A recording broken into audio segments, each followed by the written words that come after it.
ce qui vous relie au Costa Rica, je crois, c'est le raid Gauloise, ce qui était quand même une énorme aventure à l'époque. C'était il y a tout juste 30 ans. C'était il y a 30 ans. C'était en 90, c'était magique. Vraiment, j'ai adoré ça et je n'ai pas de souvenir d'un autre pays qui m'ait offert cette vision de l'Atlantique et cette vision du Pacifique en à peine quelques jours. Pourquoi c'était si extraordinaire? C'était formidable parce que vous êtes sur la côte Caraïbe, vous êtes dans un monde qu'on connaît bien, enfin qu'on croit connaître à travers les îles et tout ça. Et puis vous arrivez en serpentant, en traversant les montagnes, etc., sur un tout autre monde, qui est le monde Pacifique. Et ça, il y a très peu à vol d'oiseau, très peu de kilomètres, mais c'est d'une grande beauté. Et ce qui m'avait frappé à l'époque, c'était qu'il y avait un souci de préservation de l'environnement. Déjà à l'époque? Déjà. Sur le moment, c'était impressionnant parce qu'on connaissait pas mal d'endroits où les touristes avaient un peu trop pris le dessus.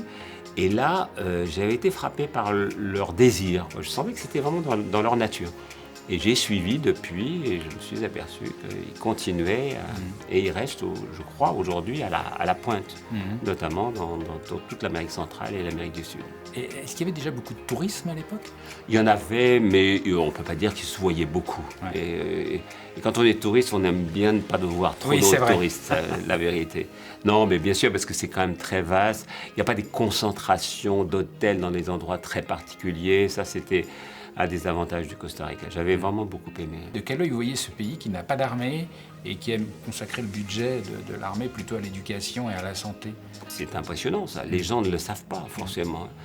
Et dans des pays qui sont souvent surarmés, et je dirais sottement surarmés, parce que pour la population qu'il y a, ça sert vraiment à rien.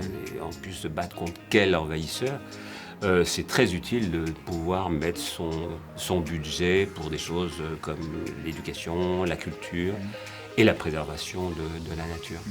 Et c'est assez réussi parce que 96% de la population, je crois, est alphabétisée.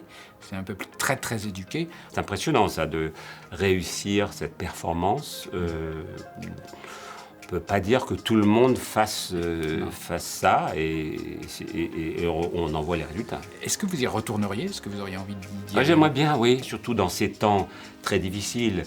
Le Covid, ça a dépeuplé les aéroports. Donc pour que les gens reprennent l'avion, il faudra vraiment qu'il y ait une raison particulière. Je pense qu'il y a des destinations où les gens ne reviendront plus si facilement. En revanche, il y aura des découvertes telles que le Costa Rica qui devraient, à mon avis, leur plaire.